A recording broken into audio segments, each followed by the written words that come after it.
Fala, galera. O Palmeiras teve uma noite para esquecer em Quito, no Equador. Nesta quinta-feira, no estádio Casablanca, o Verdão visitou a LDU para o jogo de ida da semifinal da Conmebol Libertadores e voltou para casa com uma derrota por 3-0. Vamos acompanhar aí a turma do Linha de Passe analisando essa derrota do Palmeiras.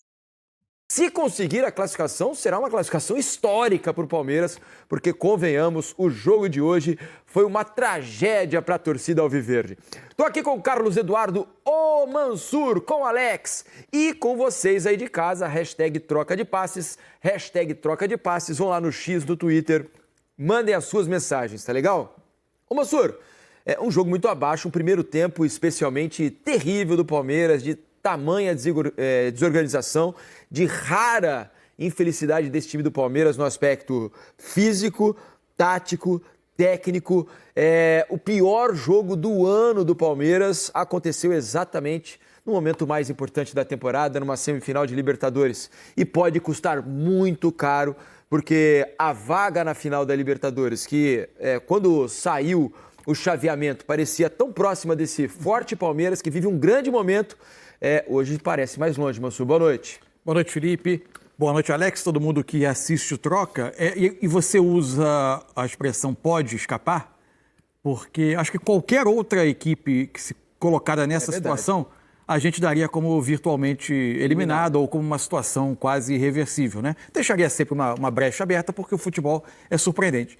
A gente só considera que a chance é mais elevada porque é o Palmeiras, né? Um time que já conseguiu reverter outras situações difíceis, que é muito forte em casa e principal, joga muito mais bola do que jogou nesse jogo em Quito. Eu sempre tenho uma dose de ponderação quando eu analiso qualquer atuação de time na altitude, porque é algo que influencia de maneira muito individual os jogadores, cada um reage de uma maneira, mas tem um efeito. O quanto esse efeito pesa no desempenho tão abaixo, na perda de duelos, na dificuldade de manter os encaixes que o Palmeiras tem de marcação como uma marca desse time, da forma de defender do time do Abel, é difícil para a gente precisar medir qual foi o tamanho do impacto.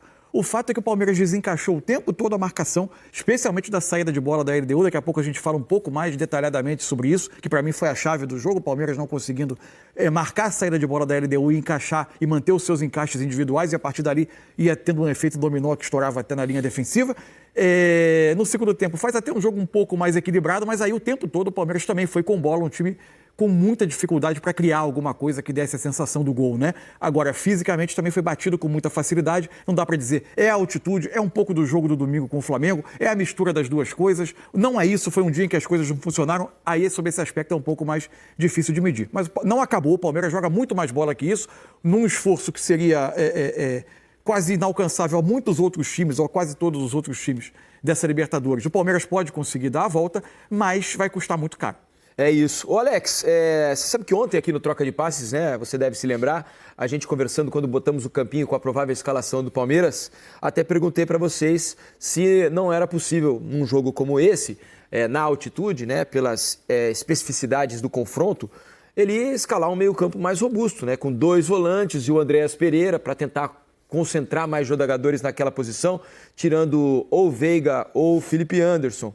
E ele não fez, né? Ele acabou colocando o Anderson junto com o Veiga, 2 armadores, mais a dupla de ataque, e não escalando, por exemplo, o Aníbal Moreno, escalando o Martínez, né? Que também fez um jogo muito ruim hoje, né? E acabou que o Palmeiras foi batido com muita facilidade no setor de meio campo, né? Os jogadores do LDU com muito espaço para jogar.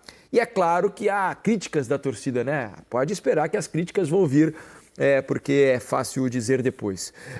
O que te pareceu a escalação inicial e o que resultou dela ao final dos 90 minutos? Alex, boa noite. Boa noite, Felipe, Cadu Mansa, todo mundo que está em casa.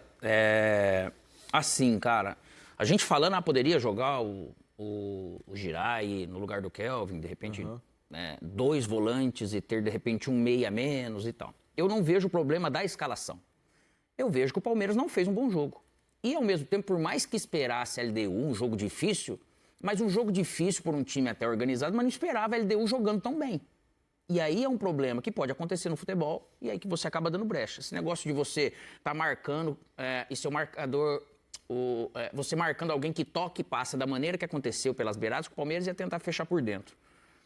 aonde sai 2 jogadas dessa maneira, entre outros, que acaba saindo gols, são falhas que qualquer jogador ali poderia ter falhado. E não deveria, porque não tem problema de saúde com o Kelvin, qualquer um dessa escalação. E a gente conversando, você falou muito bem, o Veiga participou de 2 jogadas importantes, né, que foi a finalização dele, depois o passe que ele deu pro Vitor Roque. O problema é que o Palmeiras, eu acho que no geral ele não jogou bem, né? Defendeu mal a sua própria área, e de novo acaba tomando 3 gols em 2 jogos seguidos, que eu acho que isso é coisa rara, né, pro Abel no Palmeiras. Tem um pouco de tudo, mas ao mesmo tempo, juntando isso, é um dia que você não foi feliz. Infelizmente, acaba sendo numa semifinal de Libertadores, que acaba trazendo uma responsabilidade gigante, tendo um jogo de brasileiro importantíssimo nesse fim de semana, que ao mesmo tempo que você joga em casa, mesmo sendo contra o Cruzeiro, vai dar tempo de você recuperar também para o jogo da volta contra a LDU, vai dar tempo de programar tudo certinho, mas é algo que não estava no planejamento e que não vai ser fácil de reverter. Impacta, inclusive, o brasileiro, né? Porque a gente chegou a especular diante da crença que a gente tem nesse time do Palmeiras, de que o resultado fosse construído até talvez uma vitória em Quito, né? E que o Palmeiras pudesse aí trabalhar esse jogo com o Cruzeiro de uma maneira muito mais forte, tendo algum conforto para o jogo de volta no Allianz. Talvez a gente estivesse sendo excessivamente otimista. A LDU é um time que melhorou muito ao longo da Libertadores, né? Sim. O time que se apresentou na fase de grupos, o trabalho do Thiago Nunes fez esse time, no mata-mata, crescer demais. Só que a atuação do Palmeiras também é muito abaixo, porque se a gente pensar, o São Paulo produziu ofensivamente bastante mais do que o Palmeiras conseguiu produzir hoje. É evidente que são contextos diferentes. E sofreu muito menos defensivamente também do que o Palmeiras sofreu hoje. Sofreu hoje. Então, isso é muito curioso. O Palmeiras foi uma atuação muito decepcionante do Palmeiras em muitos aspectos. Vou falar o seguinte. Eu não sofri igual o Palmeiras hoje no almoço, cara. Eu tive a felicidade. A CBF abre as portas desde a época que estava o Edinaldo e às vezes a gente... Hoje eu tive essa felicidade de ir lá visitar. Então, conheci a doutora Regina. Espetacular. Doutora... Beijo, tá? E outra, daí eu vi Rodrigo Caetano, Cícero, Juan, Lavoisier, nosso ídolo do futsal, passando um perrengue lá para trabalhar com futsal, que não é fácil não, né? Masculino, feminino e tudo. E também com Cristiano Nunes, né? Que aí eu venho aqui, de repente, pedir para... De repente dá para mandar aqui. Se tem alguns barbeiros, cabeleireiros, para ajudar um pouco no estilo do Cristiano Nunes. Não tá legal. Ele errou na tinta. Cabeludo? Não tá cabeludo, mas tá sem corte, eles falam, né? Pô, seu cabelo tá sem corte. Então, eu peço encarecidamente que eu pago o corte de cabelo para poder ajudar o Cris. E outra coisa, adoraria que tivesse um buffet igual tem de almoço lá. Espetacular. Uma outra coisa sobre o jogo de hoje. O Palmeiras em nenhum momento conseguiu fazer aquele encaixe de marcação, né, Mansur? O Palmeiras é muito comum fazer perseguições longas, cada jogador marcando o seu, marcações individuais, inclusive. Hoje não funcionou, porque toda vez que um jogador da LDU pegava na bola, sempre havia muito espaço.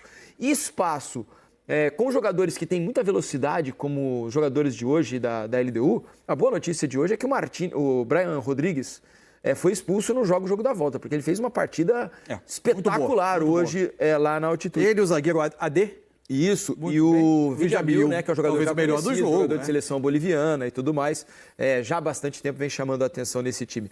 Mas o Palmeiras permitiu espaço demais, né? Algo muito raro na era Abel Ferreira. Assim, nem dá para dizer que assim, o Palmeiras escolheu marcar individual na altitude, isso gera um desgaste grande, porque o Palmeiras cruza a temporada fazendo isso e trabalhando assim, habituado, né? Não é algo novo para esse time.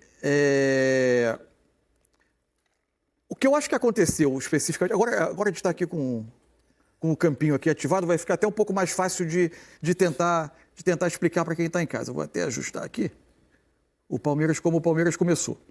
Então, como é que o Palmeiras tentava pressionar a LDU no início do jogo? Basicamente era como se fossem 3 zagueiros da LDU na saída de bola. O Veiga pegava o zagueiro da direita, o Vitor Roque o da esquerda e o Flaco se dividia. Perdão, arrastei aqui. Tem um piquerês a mais aqui. Não dá para jogar com 12, né? Não dá. Então vamos lá. Se bem que o Palmeiras precisava de mais um hoje, né? Hoje precisava. Mesmo com um a mais ali, pelo jeito. O Veiga pegava o zagueiro pela esquerda, no caso o Quinones, o Vitor Roque pegava o zagueiro da direita, que era o Mina, e o Flaco Lopes se dividia entre o AD, que era o zagueiro, e o volante às costas dele, o Minda, o camisa 5. No primeiro gol, por exemplo, só que tinha algumas dinâmicas, e aí os outros batiam um contra um para ter uma sobra na defesa que muitas vezes era o Gustavo Gomes. Por quê? O Flaco se dividia entre dois, por matemática, sobra um palmeirense na linha defensiva, era o que o Palmeiras tinha planejado. Tinha algumas dinâmicas da LDU na saída de bola que começaram a confundir muito o Palmeiras e criar um efeito dominó. No primeiro gol, por exemplo, o Minda, que é o volante que estava às costas do Flaco, entra na linha defensiva como um terceiro homem. E o jogador que o Veiga defendia, que era o zagueiro pela esquerda, ele vem aqui para a ponta para sair ele como lateral, empurrando o Ramírez para frente. Só que o Veiga continua subindo no zagueiro, o Flaco Lopes vem no Minda, ficam 3 contra 3 aqui. O Kelvin fica em inferioridade, aí o Kelvin larga o Brian Ramírez para ir no Quinones, o Martínez precisa largar o homem dele para ir, que você começa a gerar um efeito dominó, o Kelvin é batido em velocidade e sai o gol por aqui. No lance do escanteio, que vai gerar o pênalti, a jogada começa com o Flaco Lopes, que estava com muita dificuldade, quando ele precisava baixar para marcar o Minda, de ganhar esse duelo. Ele perde o duelo, perde o Minda de vista em dado momento, perde a referência do Minda, e a partir daí, de novo, uma sucessão de desencaixes da LDU. Somado a isso, eu acho que teve aí também uma questão física. Quantas vezes a gente viu no embate 1 contra 1, um jogador da LDU dar o tapa na frente? Nossa senhora, mas parecia um carro 2.0 com um carro 1000. Velocidades diferentes. Nossa. E aí, é a altitude. É altitude.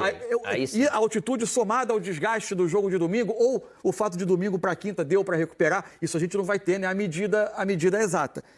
Mas o Palmeiras não conseguiu defender a sua forma de defender. O que muda para o segundo tempo? Para mim, o Abel, a partir das trocas, ele elimina essa sobra. Aí fica 1 contra 1 o campo inteiro. Acho que a marcação ficou um pouquinho mais encaixada. Teve um lance já no final do jogo, né? Que o jogador da LDU, acho que era o Estrada, né? Uhum. Isso, que ele consegue arrancar do lado esquerdo. Ele arranca pela esquerda. E aí o Andrés chega faz na a cobertura e consegue roubar tirar. a bola. Que aí foi um lance mais perigoso, que aí perigou, de fato, o Palmeiras tomar o 4º gol. O jogo fica um pouco mais controlado, em tese, mas a gente vai lembrar de quem em termos de chances de gol clara do Palmeiras, em termos de criação de jogada. Muito pouco. Teve um último lance, uma cabeçada após uma bola parada pelo lado esquerdo, e sim, de jogada que... Não, olha, você sabe que eu anoto tudo, né, nesses jogos, olha aqui. Os lances de gol. No primeiro tempo, eu vi, inclusive é o seguinte, né, vi muito torcedor criticar a escalação do Veiga hoje, né, para um jogo a 2.500 de altitude. O Veiga não tem jogado com tanta frequência. 2.800, por favor, não economize. Desculpe, Alex. O Veiga não tem jogado com tanta frequência, embora nesse último período ele tenha sido mais escalado, parece estar recuperando a boa forma e tem sido importante nos últimos jogos. Ele escala o Veiga. Eu, pensando com o Abel, né, com a cabeça dele, ou tentando, imagino que ele tenha pensado, o Veiga é um jogador absolutamente decisivo, né? A história do Palmeiras é assim, um cara acostumadíssimo com o clima de Libertadores, experiente para grandes jogos como esse. Do ponto de vista negativo, talvez a questão física, né? Pelo momento, a falta de uma sequência maior de jogos. E vi palmeirenses criticando essa escalação, que pode fazer sentido, mas se a gente pensar do ponto de vista criativo, o Palmeiras tem 2 chances de gol no primeiro tempo. Isso. As 2 chances saem em bolas do Rafael Veiga. Uma, ele faz um lindo lançamento para o Vitor Roque, coloca o Vitor Roque na frente do goleiro. Isso. Né? O Vitor Roque domina, chega e bate em cima da saída do goleiro. E a outra bola perigosa foi um lance do Vitor Roque, ele escapa na ponta esquerda, vai até a linha de fundo, cruza para trás. O Veiga dentro da área, chega batendo bem até a bola sai por pouco, né, por cima do travessão. Então, assim, se a gente pensar no aspecto de criação, o Veiga participa dos 2 lances importantes do Palmeiras no primeiro tempo. No aspecto defensivo, acho que dá pra gente discutir um pouco mais. O que aconteceu, assim, o Abel faz 4 mexidas pro jogo, né? E acho que a escalação, desculpa só, acho que a escalação de um jogador não interfere na bagunça que foi o Palmeiras no primeiro tempo. Pelo menos na minha visão. Não, eu acho que o Palmeiras não funcionou de uma maneira geral. O que acontece é que as 4 mudanças que o Abel faz em relação ao jogo do fim de semana, e assim, algumas delas a gente antes do jogo imaginava que poderiam acontecer, né? As 3, perdão. O Murilo, né? Isso. Porque o Fux ficou um pouco no holofote depois do jogo com o Flamengo. Outro que ficou foi o Aníbal Moreno. E aí entrou o Emiliano Martínez. E entra o Veiga na vaga do Maurício. Uhum. As 3 geraram algum tipo de discussão, né? Porque O Murilo foi batido em alguns lances individuais. Foi mal hoje. Foi mal. Ele teve bastante dificuldade, especialmente quando ele precisou defender espaço grande de campo. Ele teve um pouco mais de dificuldade. No lance do gol, em que é uma ligação direta do goleiro, né? Isso. Tem o primeiro combate, depois o jogador escapa do encaixe justamente do Emiliano Martínez, que também não fez uma grande partida. E a discussão sobre o Veiga é se, de fato, era fisicamente um jogador mais apropriado. Eu acho que não foi por ele o desequilíbrio. Uma outra discussão, que eu acho que e aí não é dizer que está errado, que a opção foi errada, mas que acabou no jogo não funcionando, como o Palmeiras não conseguiu se estabelecer muito com a bola, os laterais não tiveram tanta participação ofensiva. Aí eu acho que talvez o Giai fosse um jogador que desse um pouco mais de segurança aqui ontem, né, que a do gente lado direito. imaginava o Giai pelas características do jogo e não quer o que falamos até do Alan, né? Do Alan. Isso. E o Kelvin também teve bastante dificuldade para defender teve muita hoje dificuldade. ali. Ficou exposto em dado momento também, porque a LDU escapava muito pelo lado esquerdo na saída de bola e ele ficava um pouco sobrecarregado. Mas defensivamente ele é um jogador que, em geral, ele é menos forte defensivamente do que o Giai. Ele é um jogador de mais passagem. Eu acho que mais do que a escalação, da gente falar de nome individual, é um lugar que é mais difícil de você enfrentar a altitude, você fazer encaixes. Por quê? Porque o encaixe te faz ou te possibilita ter uma chance maior de percorrer grandes distâncias. E nesse mano a mano, você tendo altitude que faz diferença. Claro. Eu acho que pode ter atrapalhado o Palmeiras hoje, de certa forma, foi realmente aquele grande jogo que ela fez em La Paz. Então, nós temos condição de fazer. Só que pode acontecer de você não se sentir bem naquele momento como foi hoje. E mais do que falar do Veiga ou de algum jogador, não é o jogador mais forte fisicamente ou que marca. É sistema sempre, cara. Sim. Tudo precisa funcionar. E quando não funciona nesses encaixes, naturalmente vai estourar. E a hora que estourou, eu poderia ter, de repente, pode até questionar até mais o Andrés Pereira jogando de volante. Por quê? Vai gerar uma sobrecarga física maior. É diferente do que você jogar com essa característica aqui. Só que se não funciona nada, aí que eu acho que o Palmeiras, de repente, poderia ter feito é ter reajustado. Eu vou deixar de fazer encaixes, eu vou marcar melhor a parte central nessa média e dentro da área. E o Palmeiras pagou muito caro porque a LDU fez um grande jogo e foi muito eficiente, mas em cima de um sistema que não funcionou no geral. Era mais leve, né? Era mais leve. Abel foi... Agora, se ele consegue conservar a bola, construir um resultado bom... Era essa a ideia, só que essa ideia foi frustrada. Aqui elogiando a escalação mais leve, né? Por isso que falar depois do jogo é muito fácil a gente falar isso. Então eu não vejo problema na escalação, nesse sentido. E as trocas depois ele tentou. Só que o jogo fez aparecer a fragilidade dessa formação. E do lado direito, especialmente, não conseguiu impor o jogo dele. E Kelvin, que não são dois bons marcadores, talvez tenha ficado um pouco sobrecarregado, porque o Quinones vinha muito ali por aquele lado. Logo no começo do jogo ele tem 2 chances e arrisca 2 bons chutes, né, para assustar o Carlos Miguel. E o Kelvin também teve muita dificuldade para marcar por ali, né? O Quinones, ele dá desejo, são 2 jogadores do mesmo setor ali, né? Com um poder menor de combate. Quinones, né? Brian Ramírez, por vezes um dos jogadores de por dentro, o Alzugaray, ou eventualmente o Medina, que partia do centro do ataque, vinha ali. E por ali a LDU forçou muito o jogo, né? O Quinones, por exemplo, que é em tese, zagueiro pela esquerda, com o Brian Ramírez como o ala. Mas sai muito, né, Mansur? Porque ele é de origem lateral, inclusive, né? Então, muitas vezes, ele se torna, ele se comporta como um lateral, um dos volantes entra no meio dos zagueiros para fazer a saída de bola e ele empurra o Ramírez mais adiante. A LDU faz muito essa dinâmica e o Palmeiras não conseguia encaixar, desencaixava toda hora. É raro a gente ver esse sistema de encaixe individual do Palmeiras, ele se desencaixar tão fácil. E a má marcação diária. É. Isso o Palmeiras não tem. Você vê nos 2 gols que se tomou, essa chegada dos volantes, você não enxerga eles na imagem. E às vezes, a maioria das vezes, os zagueiros conseguem cortar, e se eles conseguem, se dá bem. E hoje o Palmeiras não conseguiu fazer. E dá até para dizer, né, meus amigos, que o 3-0 ainda ficou barato, né? Pelo que foi o jogo, pelo volume que a LDU teve, especialmente no primeiro tempo, depois a arrancada do Estrada lá no final do jogo, que poderia ter ampliado o placar. Se a gente pensar também no que o Palmeiras criou no jogo, falei dessas 2 chances com o Vitor Roque no primeiro tempo, né? A primeira do Vitor Roque recebida a bola do Veiga, depois o Vitor Roque dá o passe para o Veiga chutar por cima. No segundo tempo não teve praticamente nada. A bola do Sousa foi a melhor chance do jogo. Foi melhor. Ele entra pelo lado direito. Essa é verdade. Eu falei uma cabeçada no fim do jogo, mas o goleiro faz uma defesa espetacular. E depois uma cabeçada do Flaco por cima, né? Já nos acréscimos. Então, do ponto de vista ofensivo, também foi uma noite pobre, né? O Flaco fez um mau jogo hoje, né? O Flaco vinha numa sequência... no papel dele defensivo. Isso. E com bola ele foi mal. Com bola participou pouco. Em espanhol ele fez um jogo flaco, né? Exatamente, hoje fez um jogo fraco. E aí fiquei pensando sobre escalação, né? Como houve um jogo duríssimo contra o Flamengo no Maracanã no final de semana e usou claramente os titulares lá, porque precisava que fosse feito e tinha mais um jogo. Se as 3 substituições, foram 3, né? Que ele fez em relação ao jogo do Veiga, domingo. Emiliano Martínez e Murilo. Se não foram também para tentar, no aspecto físico, perder um pouco menos, né? Em posições que não havia tanta diferença, na teoria, dos que jogaram contra o Flamengo para os que jogaram hoje contra a LDU. Murilo por Fux, Emiliano Martínez no Aníbal e o Veiga no Maurício. Talvez tivesse pensado nisso ou se foi uma opção técnica apenas, né?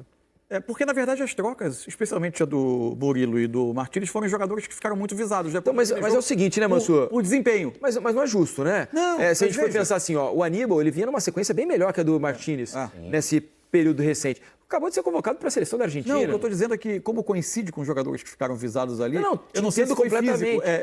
A minha dúvida, não estou nem discutindo a justiça da escolha, se foi físico ou se foi uma escolha técnica mesmo. Não, pode ser. A questão é que, no caso do Fux, eu acho que fazia mais sentido, inclusive até pelo aspecto físico. O Murilo é um jogador muito físico, acho que mais do que o Fux, que o Fux é mais técnico para jogar num jogo em que o Palmeiras normalmente vai se impor diante do adversário, não foi o caso hoje.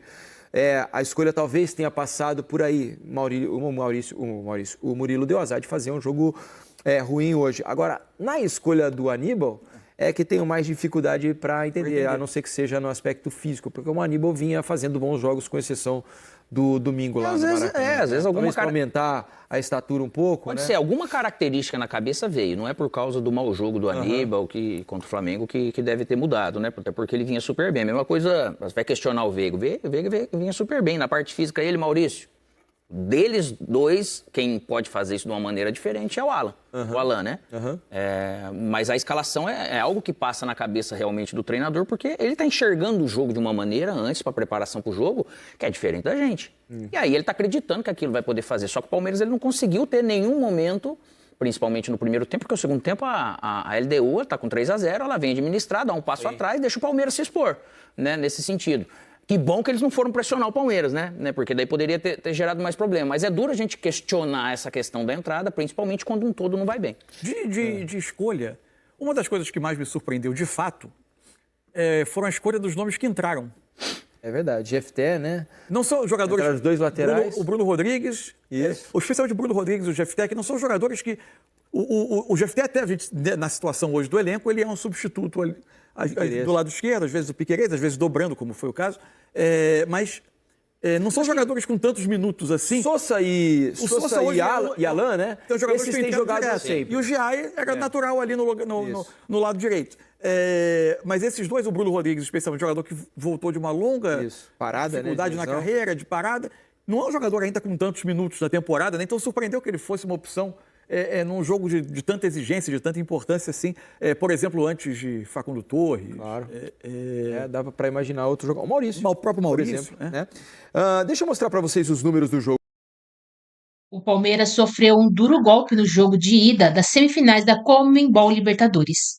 Nesta quinta-feira, o Verdão foi derrotado pela LDU por 3-0 em Quito e terá uma dura missão na partida de volta na próxima quinta-feira, às 21h30, no Allianz Parque.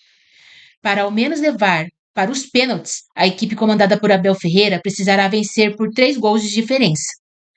E essa situação aconteceu devido ao péssimo primeiro tempo feito pelo Palmeiras.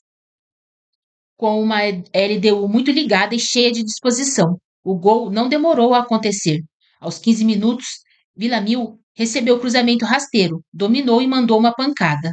Aos 24 minutos, Andréas Pereira colocou a mão na bola dentro da área e Alzugaray não desperdiçou o pênalti. Aos 46, Villamil recebeu novo cruzamento por baixo e finalizou de primeira para fechar o placar. Na etapa final, o Verdão até melhorou, mas parou em Alex Domingues.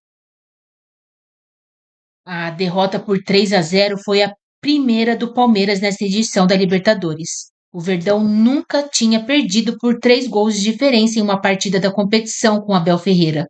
Foi apenas a 4ª vez que o treinador sofreu um 3-0 em qualquer competição desde que chegou ao clube, em novembro de 2020.